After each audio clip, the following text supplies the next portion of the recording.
서울 한복판에서 벌어진 일이 전 세계를 발칵 뒤집어 놨습니다. 단 한 장의 데이터가 공개되자 전 세계가 술렁였습니다. 미국 의회까지 긴급 대응에 나섰고 해외 언론들은 서울을 주목하라는 헤드라인을 쏟아냈습니다. 하지만 이상했습니다. 왜 이 작은 나라가 세계 스마트시티 논쟁의 중심이 된 걸까요? 천문학적 예산, 초단위로 움직이는 교통망, 그리고 비밀처럼 숨겨진 데이터까지. 한국의 야심은 어디까지일까요? 곧 밝혀집니다. 여러분이라면 이 놀라운 도시의 빛과 그림자를 어떻게 바라보시겠습니까? 시작 전에 1초만 좋아요와 구독 눌러주세요. 질 좋은 영상으로 보답하겠습니다. 이제 시작합니다. 저는 마이클 존슨, 42살 미국 도시계획연구원입니다. 그날까지 저는 한국이라는 나라를 정말 몰랐습니다. 인천국제공항에 도착한 건 오전 8시였습니다. 세계은행 스마트시티 프로젝트 조사를 위해 처음 한국에 온 거였어요. 공항 게이트에서 나오자마자 뭔가 다르다는 걸 느꼈습니다. 모든 안내판이 깜빡이고 있었어요. 실시간으로 업데이트되는 거였죠. 공항철도 도착 시간이 분 단위로, 아니 초 단위로 바뀌고 있었습니다. 5분 23초 후 도착. 정확히 그 시간에 전동차가 들어왔습니다. 저는 입을 다물지 못했어요. 뉴욕 지하철에서는 상상도 못할 일이었거든요. 거기선 곧 도착이라고 표시되면 10분을 기다려도 안 오는 게 일상이니까요. 서울 시내로 들어가는 전동차 안에서 저는 계속 휴대폰 화면을 들여다봤습니다. 한국 친구가 미리 깔아달라고 한 지하철 앱이었어요. 다음역 홍대 입구 1분 30초 후 도착. 정말 그 시간에 정확히 도착했습니다. 이게 가능한 거야? 저는 혼자 중얼거렸습니다. 20년간 도시계획을 연구해왔지만 이렇게 정확한 대중교통 시스템은 처음이었어요. 호텔에 체크인한 뒤 첫 번째 미팅 장소인 서울시청으로 향했습니다. 택시를 탔는데 기사님이 태블릿 같은 기기를 보며 운전하고 있었어요. 저게 뭐예요? 제가 서툰 영어로 물어봤습니다. 교통정보요. 실시간으로 도로 상황 나와요. 막히는 곳 피해서 가는 중이에요. 화면을 보니 서울 전체 도로가 빨간색, 노란색, 초록색으로 표시되어 있었습니다. 마치 혈관처럼 도시 전체가 살아 숨쉬는 것 같았어요. 이 정보는 누가 만드나요? 서울시에서요. 1100개 넘는 센서가 2분마다 데이터를 보내거든요. 제 머릿속이 하얘졌습니다. 1100개요? 2분마다요? 뉴욕에서는 교통 체증 정보를 얻으려면 라디오나 뉴스를 봐야 했거든요. 그것도 30분마다 한 번씩, 이미 늦은 정보를요. 서울시청에 도착했을 때 제가 만날 담당자가 로비에서 기다리고 있었습니다. 김현수입니다. 반갑습니다. 그가 악수를 청하며 말했습니다. 저는 마이클 존슨이에요. 미국에서 왔습니다. 김현수 씨는 저를 엘리베이터에 태우며 말했습니다. 오늘 서울의 교통운 영정보 시스템을 보여드릴게요. TOPIS라고 부르는데 1일 2,400만 개 데이터 포인트를 처리합니다. 2,400만 개요? 하루에요? 엘리베이터 안에서 저는 숨이 막혔습니다. 제가 뉴욕에서 담당했던 프로젝트는 일주일에 10,000개 데이터도 처리하기 힘들었거든요. 20층 관제센터에 들어서자 저는 그만 발걸음을 멈췄습니다. 거대한 벽면 스크린에 서울 전체가 펼쳐져 있었어요. 수많은 점들이 깜빡이며 움직이고 있었습니다. 마치 영화 속 미래도시 같았어요. 저 점 하나하나가 뭐예요?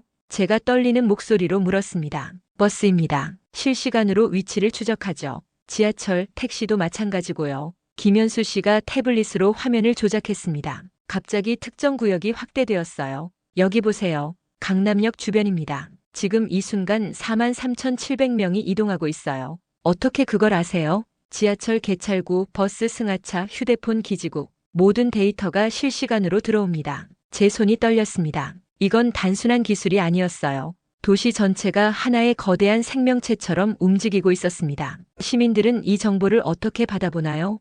앱으로요. 지금 서울 시민 92.2%가 디지털 정부 서비스를 이용합니다. 92.2%요? 미국에서는 온라인으로 주차 위반 벌금 내는 것도 어려워하는 사람이 태반인데요. 점심시간이 되어 김현수 씨와 함께 시청 근처 식당에 갔습니다. 길을 걷는데 모든 버스 정류장에서 똑같은 광경을 목격했어요. 사람들이 휴대폰을 보며 버스를 기다리고 있었습니다. 그런데 버스가 정류장에 도착하기 정확히 1분 전에 사람들이 자리에서 일어나는 거예요. 어떻게 알았죠? 앱에서 보는 거예요. 버스가 몇 분 후에 도착하는지. 정말 그 시간에 버스가 왔습니다. 1분의 오차도 없이요. 식당에서 밥을 먹으며 저는 계속 질문했습니다. 이 모든 시스템을 언제부터 구축했나요? 10여 년 전부터 차근차근 해왔죠. 처음엔 시행착오도 많았어요. 비용이 얼마나 들었나요? 연간 142억 원 정도 투자하고 있습니다. 142억 원. 뉴욕시가 1년에 IT에 쓰는 예산과 비슷했어요. 하지만 결과물은 천지 차이였습니다. 오후에 지하철을 타고 이동했는데 정말 놀라운 경험이었어요. 지하철역 스크린에 다음 열차 1분 후 도착, 혼잡도 보통이라고 표시되었습니다. 정확히 1분 후에 전동차가 도착했고 정말 그럭저럭 탈만했어요. 전동차 안에서도 모든 역의 도착 시간이 초 단위로 표시되었습니다. 환승역에서는 3호선 연결 통로 2분 거리라고 안내까지 해주었어요. 그날 저녁 호텔로 돌아와서 저는 뉴욕에 있는 동료들에게 이메일을 보냈습니다. 믿을 수 없는 일들을 봤어. 한국은 우리보다 10년은 앞서 있다. 그런데 답장이 왔어요. 설마 그렇게까지야? 과장 아니야? 저는 웃음이 나왔습니다. 저도 직접 보기 전까지는 믿지 못했을 테니까요. 그날 밤 침대에 누워서 생각했습니다. 이 모든 게 가능한 이유가 뭘까? 단순히 기술 때문만은 아닌 것 같았어요. 뭔가 다른 게 있었습니다. 시민들이 시스템을 믿고 정부가 시민들을 위해 진짜로 일하고 있다는 느낌이었어요. 그때까지 저는 한국을 잘 몰랐습니다. K-팝이나 김치 정도만 알고 있었죠. 하지만 그날 저는 깨달았습니다. 한국에는 정말 특별한 무언가가 있다는 걸요. 한국에 온 지 사흘째 저는 인천으로 향했습니다. 김현수 씨가 꼭 보여주고 싶은 곳이 있다며 안내해 준 거였어요. 인천 송도까지 가는 지하철 안에서 그가 말했습니다. 오늘 특별한 분들을 만나실 거예요. 스탠포드 대학교에서 오신 연구진들입니다. 스탠포드요? 저는 깜짝 놀랐습니다. 제가 졸업한 바로 그 대학이었거든요. 네, 작년에 인천에 연구센터를 만들었어요. 한국의 스마트 시티를 연구하려고요. 지하철이 송도역에 도착했을 때 저는 또다시 입을 다물지 못했습니다. 역사 전체가 마치 미래공항 같았어요. 깔끔한 유리와 강철로 이루어진 공간에 곳곳에 디지털 스크린들이 반짝이고 있었습니다. 연구센터 건물로 가는 길, 김현수 씨가 설명했습니다. 스탠포드에서 1250만 달러를 투자했어요. 한국의 도시 혁신을 본격 연구하겠다는 거죠. 1250만 달러요? 제가 아는 스탠포드라면 그런 거액을 함부로 투자하지 않습니다. 뭔가 확실한 가치를 봤다는 뜻이었어요. 건물 12층에 있는 연구소에 들어서자 익숙한 얼굴이 저를 맞았습니다. 마이클, 여기서 만나다니. 토목환경공학과 마이클 레페치 교수였습니다. 제가 박사과정 때 알고 지내던 분이었어요. 교수님, 여기서 뭘 하고 계세요? 한국연구소 소장을 맡고 있어. 정말 흥미진진한 일들이 벌어지고 있거든. 교수님은 저를 연구소 안으로 데려갔습니다. 벽면 전체에 서울시 실시간 데이터가 흘러가고 있었어요. 이 센터는 우리에게 실시간 스마트시티 데이터에 대한 접근을 제공해 새로운 기술과 아이디어를 테스트할 수 있는 독특한 인프라야. 본질적으로 도시 규모의 실험실이지. 저는 가슴이 두근거렸습니다. 스탠포드 대학교가 한국을 도시 규모의 실험실이라고 부르다니요. 구체적으로 뭘 연구하시는 거예요? 한국의 교통 시스템부터 시작했어. 서울 지하철의 정시성이 98%거든. 이건 세계 어느 도시도 달성하지 못한 수준이야. 레페치 교수님이 컴퓨터 화면을 가리켰습니다. 봐, 지금 이 순간 서울 지하철에는 200만 명이 타고 있어. 그런데 시스템은 각 열차의 위치를 1초 단위로 추적하고 있지. 화면에는 정말로 수많은 점들이 서울 지하 곳곳을 움직이고 있었습니다. 마치 혈관 속 혈구들 같았어요. 미국에서는 불가능한 일인가요? 뉴욕 지하철로 예를 들어볼까? 100년 된 시설에 임시 방편식 디지털 시스템을 더 씌운 거야. 하지만 한국은 처음부터 통합 시스템으로 설계했어. 그때 연구원 한 명이 다가왔습니다. 교수님, 세계은행 대표단이 도착했습니다. 아, 맞다. 마이클, 같이 가볼까? 오늘 특별한 손님들이 와. 우리는 회의실로 이동했습니다. 거기서 저는 놀라운 광경을 목격했어요. 10여 명의 외국인들이 한국 담당자들과 진지하게 이야기를 나누고 있었습니다. 각자 다른 나라 사람들 같았어요. 저분들이 누구세요? 제가 김현수 씨에게 속삭였습니다. 세계은행에서 주최한 연구 투어 참가자들이에요. 12개국에서 온 40명의 정부 관료들입니다. 40명이요? 12개국에서요? 세계은행 담당자가 발표를 시작했습니다. 한국은 선도 국가 중 하나입니다. 도시 차원뿐만 아니라 국가 차원에서도 스마트시티 개념의 얼리 어답터죠. 제 옆에 앉은 브라질 관료가 메모를 열심히 했습니다. 서울의 TOPIS는 특별한 주목을 받고 있습니다. 1100개 이상의 IoT 센서로 17종류의 도시 데이터를 2분마다 수집하죠. 인도에서 온 여성 공무원이 손을 들었습니다. 일일 데이터 처리량은 어느 정도인가요? 2400만 개의 데이터 포인트를 처리합니다. 오픈 API를 통해 시민들이 실시간으로 접근할 수 있고요. 회의실이 조용해졌습니다. 모두가 그 숫자에 압도된 것 같았어요. 휴식 시간에 저는 각국에서 온 관료들과 이야기를 나눴습니다. 독일에서 온 도시계획가가 말했습니다. 우리는 아직도 교통 데이터 수집에 한 달이 걸려요.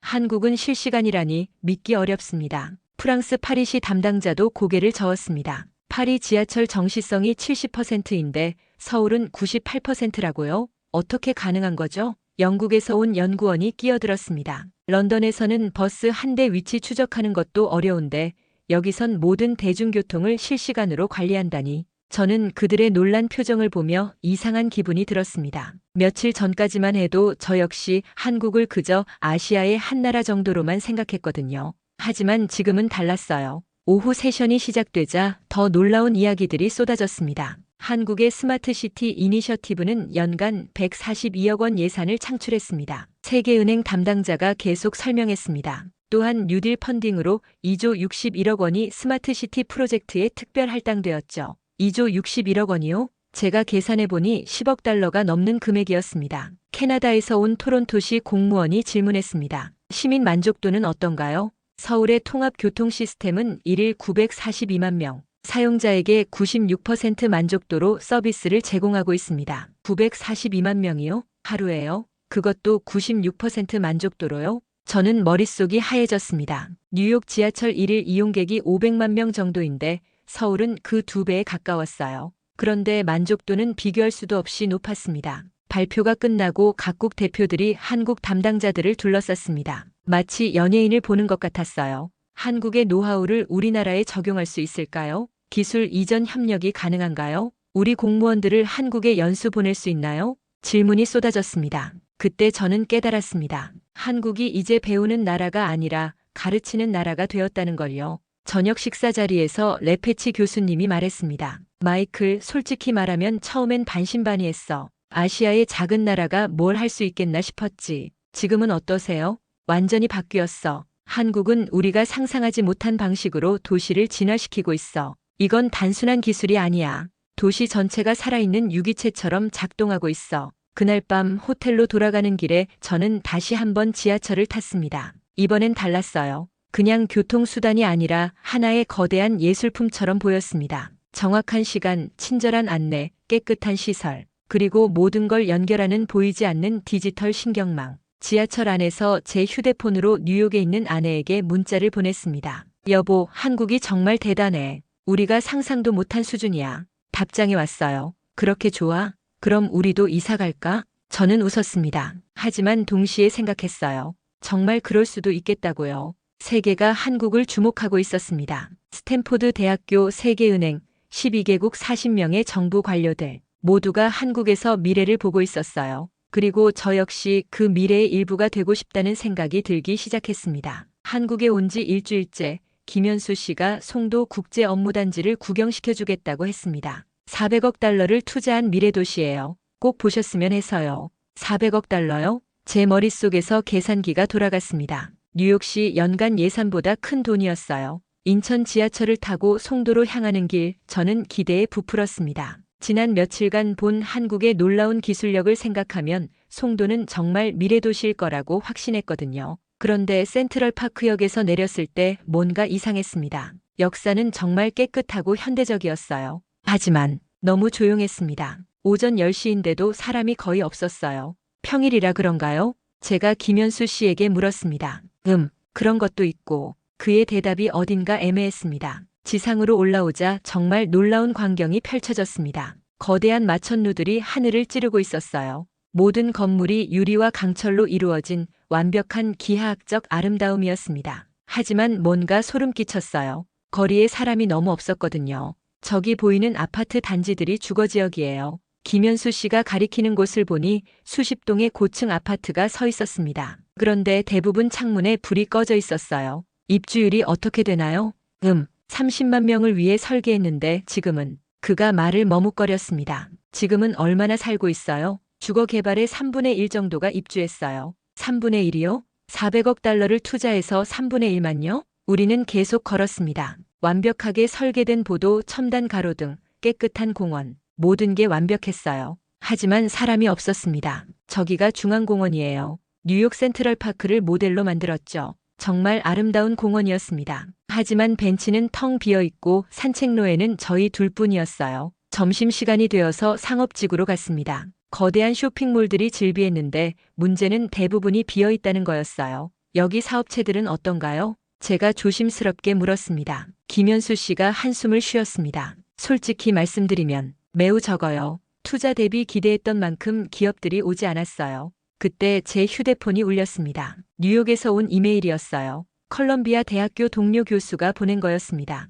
마이클, 한국 송도에 대한 우리 연구 자료 보내줄게. 참고해. 첨부 파일을 열어보니 충격적인 내용들이 적혀 있었습니다. 송도 무인의 도시, 체르노빌 같은 유령 도시. 제 얼굴이 굳었습니다. 김현수 씨, 해외에서는 송도를 어떻게 평가하고 있는지 아세요? 그가 고개를 숙였습니다. 네, 알고 있어요. 유령 도시라고들 하죠. 오후에 만난 송도 개발 담당자는 더 솔직했습니다. 처음엔 모든 게 완벽할 줄 알았어요. 최첨단 기술, 친환경 설계, 해외 투자. 그런데 정작 중요한 걸 놓쳤죠. 뭘 놓쳤나요? 사람이요. 사람들이 실제로 살고 싶어 하는 곳을 만들어야 했는데 우린 기술만 생각했어요. 그의 말이 가슴에 꽂혔습니다. 저녁에 호텔로 돌아와서 저는 더 많은 자료를 찾아봤습니다. 그리고 더 충격적인 사실들을 발견했어요. 컬럼비아 대학교 사스키아 사센 교수의 인터뷰였습니다. 송도는 거주민의 지능을 활용하지 못하는 자족적 복합 시스템이다. 그것은 많이 변화될 수 없는 매우 통제된 공간이다. 그리고 더 충격적인 내용이 있었습니다.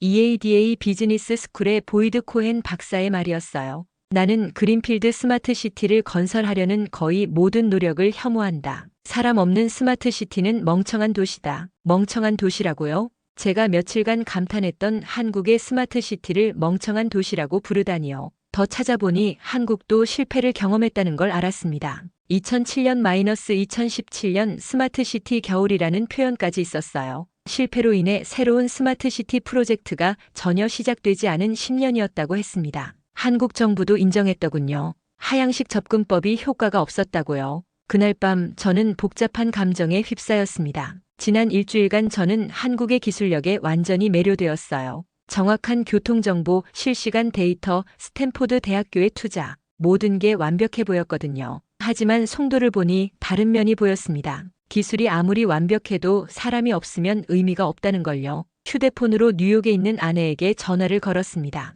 여보, 한국이 복잡해. 왜? 어제까지는 좋다고 했잖아. 좋은 것도 있고 문제도 있어. 기술은 정말 대단한데 정작 사람을 위한 건지 의문이 들어. 예를 들면 400억 달러 들여서 만든 도시가 있는데 유령 도시가 됐어. 기술은 완벽하지만 사람들이 살고 싶어 하지 않아. 아내가 잠시 침묵했습니다. 그럼 기술만으론 안 되는 거네. 맞아. 사람이 중심이 되어야 하는 것 같아. 전화를 끊고 저는 창밖을 바라봤습니다. 서울의 야경이 반짝이고 있었어요. 하지만 이제는 다르게 보였습니다. 저 불빛 하나하나 뒤에 진짜 사람들이 살고 있을까? 아니면 송도처럼 텅 빈 건물들일까? 한국의 스마트 시티는 분명 놀라웠습니다. 하지만 동시에 무서웠어요. 기술이 사람을 대신할 수는 없다는 걸 송도에서 배웠거든요. 그날 밤 저는 처음으로 한국에 대해 의문을 품기 시작했습니다. 과연 이 모든 기술이 사람들을 행복하게 만들고 있을까? 아니면 그저 완벽해 보이는 껍데기일 뿐일까?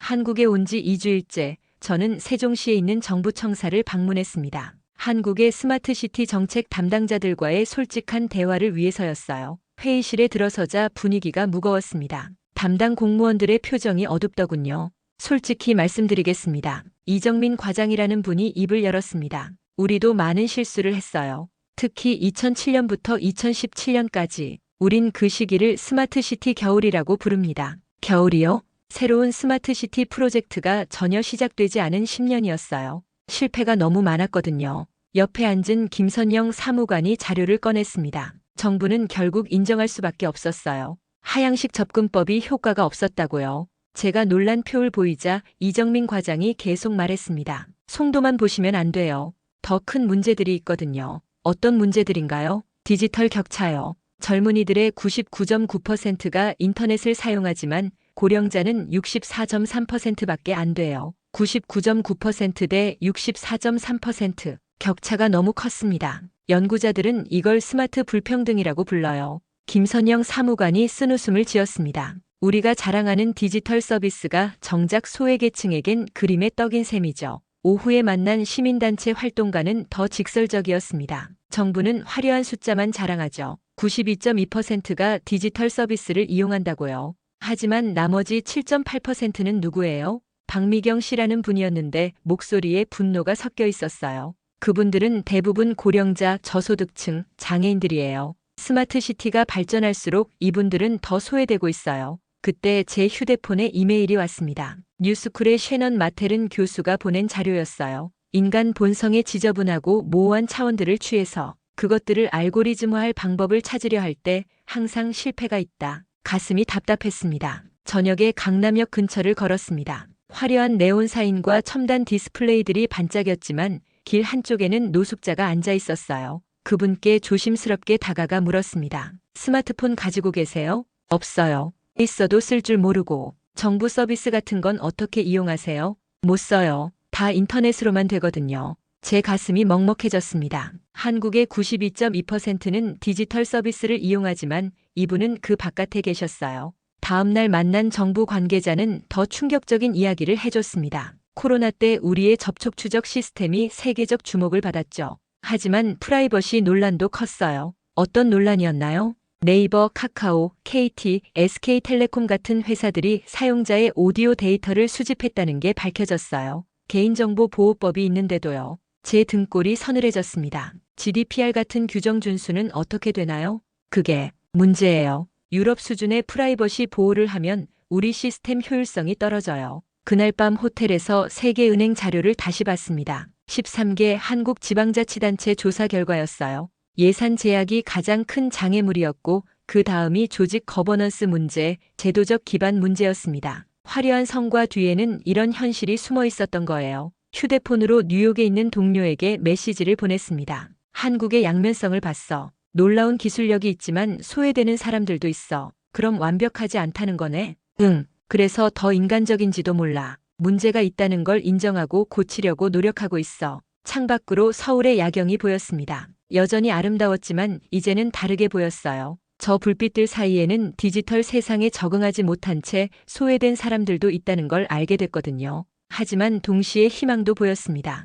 한국은 자신의 실패를 숨기지 않고 인정했어요. 그리고 더 나은 방향으로 나아가려고 노력하고 있었습니다. 완벽하지 않기 때문에 오히려 더 믿음직스러웠어요. 한국에 온 지 3주일째 저는 다시 서울교통관제센터를 찾았습니다. 이번엔 러시아워 시간대였어요. 오후 6시 서울 전체가 움직이는 시간이었죠. 지금 이 순간 942만 명이 대중교통을 이용하고 있습니다. 김현수 씨가 대형 스크린을 가리켰습니다. 942만 명이요? 뉴욕 전체 인구보다 많은 사람들이 동시에 움직이고 있다는 거였어요. 사고는 없나요? 물론 있죠. 하지만 봐요. 화면 한쪽에 빨간 점이 깜빡였습니다. 지금 2호선에서 신호장애가 발생했어요. 하지만 30초도 안 되어 자동으로 대체 노선이 화면에 표시되었습니다. 시민들 휴대폰에 즉시 우회 경로가 전송됩니다. 그리고 정말 신기했어요. 빨간 점 주변으로 사람들이 자연스럽게 흩어지더니 다른 노선으로 이동하기 시작했습니다. 평균 지연 시간이 3분을 넘지 않아요. 제 입이 떡 벌어졌습니다. 뉴욕에서는 지하철 고장나면 1시간은 기본이거든요. 만족도는 어때요? 96%입니다. 96%요? 거의 1,000만 명이 매일 이용하는데 96% 만족도라고요? 다음 날 강남에서 놀라운 광경을 목격했습니다. 오후 2시경 갑자기 휴대폰에 경보가 울렸어요. 강남역 주변 수상한 사람 신고 접수. 인근 지역주의 바람. 놀랍게도 10분 뒤에 또 알림이 왔습니다. 용의자 검거 완료. 시민 여러분의 신고로 해결되었습니다. 제가 지나가던 시민에게 물어봤습니다. 이런 시스템이 효과가 있나요? 당연하죠. AI 시스템 도입 후 우리 동네 범죄가 20% 줄었어요. 20% 감소라니. 저녁에 바르셀로나에서 온 도시계획가를 만났습니다. 마이클, 한국 시스템 어때요? 놀라워요. 하지만 바르셀로나도 대단하잖아요. 우린 시민 참여에 강하죠. 4만 7천 개 일자리 창출하고 4,300만 유로 경제 효과도 냈어요. 하지만 그가 한숨을 쉬었습니다. 한국처럼 실시간으로 1,000만 명을 관리할 수는 없어요. 이건 정말 다른 차원이에요. 마지막 날 저녁 김현수 씨와 한강에서 치킨을 먹었습니다. 솔직히 물어봐도 될까요? 한국 사람들은 이 모든 게 당연하다고 생각하나요? 그가 웃었습니다. 당연하죠. 저희에겐 일상이니까요. 하지만 그가 잠깐 멈췄습니다. 외국 분들이 놀라는 걸 보면 우리가 뭔가 특별한 걸 가지고 있구나 싶어요. 한강 위로 반짝이는 서울의 불빛을 보며 저는 깨달았습니다. 바르셀로나는 시민 참여가 강하고 암스테르담은 혁신 생태계가 뛰어나고 코펜하겐은 친환경적이에요. 하지만 한국은 달랐습니다. 규모가 달랐어요. 1,000만 명이 사는 메가시티를 실시간으로 정확하게 만족스럽게 운영한다는 건 다른 차원의 일이었거든요. 이 모든 게 가능한 이유가 뭘까요? 제가 마지막으로 물었습니다. 김현수 씨가 생각에 잠겼습니다. 아마도 우리는 빨리빨리 문화가 있어서 효율성을 추구하죠. 그리고 그가 미소를 지었습니다. 실패를 두려워하지 않아요. 송도 같은 실패도 했지만 계속 시도하고 있거든요. 그날 밤 호텔에서 뉴욕으로 돌아갈 짐을 싸며 생각했습니다. 한국은 완벽하지 않았어요. 문제도 많고 실패도 있었죠. 하지만 그래도 달랐습니다. 다른 어떤 나라도 이만한 규모를, 이만한 정확도로, 이만한 만족도로 운영하지는 못했거든요. 그리고 무엇보다 계속 나아지려고 노력하고 있었어요. 한국 마지막 날 저는 여의도에 있는 위지오 본부를 방문했습니다. 위지오가 뭐예요? 세계 스마트 지속가능 도시 기구요. 본부가 서울에 있어요. 김현수 씨의 설명에 저는 고개를 갸웃했습니다. 또 한국이 중심인 국제기구가 있다고요? 건물에 들어서자 깜짝 놀랐습니다. 세계 각국 국기들이 쭉 늘어서 있었거든요. 지금 163개 지방정부가 회원이에요. 215명이 넘는 담당자들이 참여하고 있죠. 163개요? 전 세계 도시들이 한국에 본부를 둔 기구에 가입했다는 거였어요. 회의실에서 만난 위지오 사무총장은 더 놀라운 이야기를 해줬습니다. 작년에 한국이 아세안 스마트시티 네트워크의 첫 번째 파트너 국가가 되었어요. 투자 규모는 어느 정도인가요? 3천억 원 투자를 약속했습니다. 3천억 원이요? 거의 3억 달러에 가까운 돈이었어요. 구체적으로 어떤 일들을 하나요? K-시티 네트워크 프로그램이 있어요. 해외 실증을 위해 프로젝트당 최대 5억 원까지 지원해요. 그때 옆에서 일하던 직원이 컴퓨터 화면을 보여줬습니다. 지금 사우디아라비아 뉴무라바 프로젝트에 네이버 클라우드가 참여하고 있어요. 40억 달러 규모죠. 40억 달러요? 한국 기업이 사우디의 미래 도시를 만들고 있다는 거였어요. 다른 나라는 어떤가요? 케냐에서 스마트 농업 시스템 구축하고 있고 인도에서는 교통관리 시스템을 수출했어요. 중동 전역에서 한국 기술 지원 프로그램이 진행 중이에요. 제 머릿속이 복잡해졌습니다. 며칠 전까지만 해도 한국을 아시아의 한 나라 정도로 생각했는데 지금은 전 세계에 기술을 수출하고 있다는 거였어요. 유럽과는 어떤 협력을 하나요? 서울-아인트호벤 MOU가 있어요. 지능형 도시 조명 협력과 전자 투표 시스템을 다뤄요. 부산-바르셀로나 파트너십은 스마트 교통에 집중하고 있고요. 점심시간에 김현수 씨와 함께 한강공원을 산책했습니다. 솔직히 놀라워요. 몇 년 전까지만 해도 한국은 기술을 받아들이는 나라였잖아요. 그가 웃었습니다. 맞아요. 저희도 신기해요. 이제는 오히려 가르치는 입장이 되었거든요. 언제부터 변했나요? 2020년 K-시티 네트워크 출범하면서부터 본격적으로 시작됐어요. 정부 대 정부 협력이니까 신뢰도가 높죠. 그날 오후 인천공항에서 출국 수속을 밟으며 저는 한 달간의 한국 경험을 정리해봤습니다. 처음엔 그저 아시아의 IT 강국 정도로 생각했어요. 하지만 이제는 달랐습니다. 한국은 기술 수용자에서 지식 제공자로 완전히 변신했더군요. 게이트에서 비행기를 기다리며 옆자리에 앉은 케냐 공무원과 대화를 나눴습니다. 어디 다녀오셨어요? 한국 스마트시티 연수요. 우리나라에 적용할 시스템을 배우러 왔어요. 어떠셨어요? 놀라웠어요. 한국이 우리에게 3년간 기술 지원을 해주기로 했거든요. 무상으로요. 무상이요? 한국 정부가 아프리카 스마트시티 발전을 돕겠다고 약속했어요. 정말 고마운 일이죠. 비행기가 이륙하며 창밖으로 서울이 보였습니다. 1개월 전 처음 봤을 때와는 완전히 다르게 보였어요. 이제는 단순한 도시가 아니라 전 세계와 연결된 거대한 네트워크의 중심으로 보였거든요. 한국이 세계와 손을 잡고 있었습니다. 받기만 하던 나라에서 주는 나라가 된 거예요. 그리고 그 변화가 정말 아름다웠습니다. 뉴욕으로 돌아온 지 일주일 후 저는 예상치 못한 전화를 받았습니다. 마이클 반기문입니다. 전 유엔 사무총장이셨어요. 스탠포드 한국연구센터 개소식에서 기조연설을 하신다며 저를 초청하신 거였습니다. 한국에서 많은 걸 보고 오셨다고 들었어요. 함께 이야기하고 싶습니다. 펠로엘토 스탠포드 캠퍼스 한 달 만에 다시 온 그곳은 예전과 달라 보였습니다. 반기문 전 사무총장과의 만남에서 그가 말했습니다. 스마트시티와 도시 시스템은 국제 협력과 함께 유엔의 지속 가능 발전 목표 중 다수를 달성하는 데 핵심적입니다. 한국이 그 역할을 하고 있나요? 물론입니다. 하지만 더 중요한 건 한국이 실패에서 배웠다는 점이에요. 실패에서 배웠다고요? 송도 같은 경험 말씀이신가요? 맞습니다. 기술만으로는 안 된다는 걸 한국이 가장 먼저 깨달았어요. 개소식이 시작되자 레페치 교수님이 단상에 올라섰습니다. 한국의 스마트시티 여정은 우리에게 귀중한 교훈을 줍니다. 기술적 성과는 진짜입니다. 거의 1,000만 명에게 서비스하는 서울 통합교통, 범죄율을 낮추는 AI 시스템.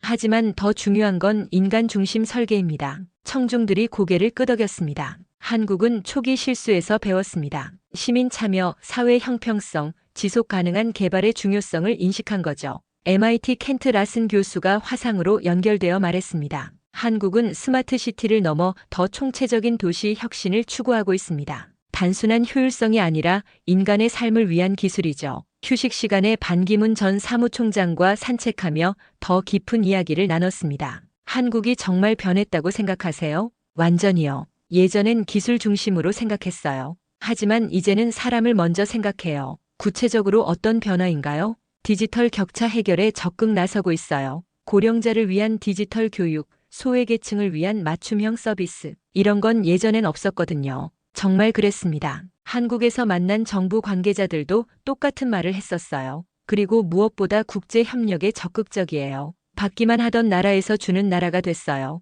저녁 만찬에서 각국 연구자들과 이야기를 나눴습니다. 독일 연구자가 말했습니다. 한국의 접근법이 성숙해졌어요. 예전엔 기술 과시용 같았는데 이제는 정말 시민을 위한 서비스가 됐어요. 브라질 교수도 동의했습니다. 우리가 배울 점은 한국의 실패 인정하는 자세예요. 송도 실패를 숨기지 않고 오히려 교훈으로 삼잖아요. 행사가 끝나고 저는 한국에서의 경험을 정리해봤습니다. 한국은 완벽하지 않았어요. 디지털 격차도 있고 프라이버시 우려도 있었죠. 하지만 그걸 인정하고 개선하려는 의지가 있었습니다. 기술만으론 안 된다는 걸 배웠고 사람이 중심이 되어야 한다는 걸 깨달았어요. 그리고 그 경험을 전 세계와 나누고 있었습니다. 받기만 하던 나라에서 주는 나라로, 배우던 나라에서 가르치는 나라로 변한 거예요. 뉴욕으로 돌아가는 비행기에서 저는 생각했습니다. 한국의 진짜 강점은 기술이 아니라 배우려는 자세였어요. 실패를 두려워하지 않고 실패에서 배우고 그 배움을 세계와 나누는 것.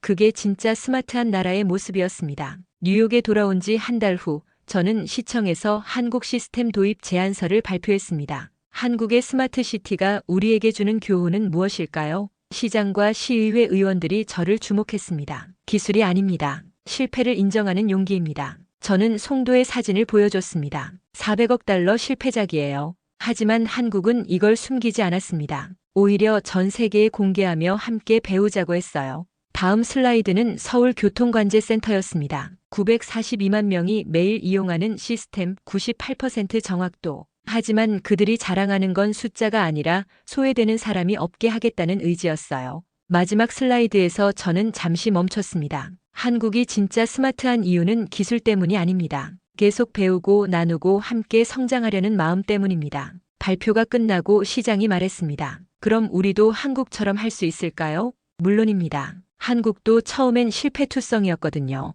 그날 저녁 집에서 아내와 아이들에게 한국 이야기를 해줬습니다. 아빠, 한국 사람들은 특별해? 8살 딸이 물었습니다. 특별한 게 아니라 포기하지 않는 것 같아. 실패해도 다시 일어서고 더 나은 방법을 찾으려고 노력해. 우리도 그럴 수 있어? 당연하지. 한국에서 배운 게 바로 그거야. 몇 개월 후 뉴욕시는 한국과 스마트시티 협력 MOU를 체결했습니다. 서명식에서 김현수 씨를 다시 만났어요. 마이클, 한국이 어땠어요? 솔직히 말해봐요. 완벽하지 않았어요. 하지만 그래서 더 좋았어요. 왜요? 완벽한 척하지 않고 실패를 인정하고 계속 나아지려고 하잖아요. 그게 진짜 스마트한 것 같아요. 지금 제 책상에는 서울시에서 보낸 작은 선물이 있습니다. 한글로 함께 갑시다라고 적힌 작은 액자예요. 매일 그걸 보며 생각합니다. 한국이 저에게 가르쳐준 건 기술이 아니라 철학이었어요. 혼자 앞서가려 하지 않고 함께 갈 방법을 찾는 것, 실패를 숨기지 않고 실패에서 배우는 것, 받기만 하지 않고 받은 만큼 나누는 것, 그게 진정한 스마트 시티의 모습이었습니다. 한국은 아직도 진화하고 있어요. 완벽하지 않지만 완벽해지려고 노력하고 있고 그 과정을 세계와 나누고 있습니다. 그리고 저는 그 여정의 작은 목격자가 될 수 있어서 감사합니다. 여러분도 한국의 이런 모습을 보셨나요? 기술보다 더 중요한 건 함께 나아가려는 마음이라는 걸 한국에서 배웠습니다. 어떤 나라든 어떤 도시든 할 수 있어요. 한국이 증명해 보였거든요. 여러분이 살고 있는 곳도 조금씩 변화시킬 수 있다고 믿습니다. 한국처럼 말이에요. 이 이야기가 여러분 마음에 닿았다면 구독과 좋아요 부탁드립니다. 그리고 댓글로 여러분의 생각을 들려주세요.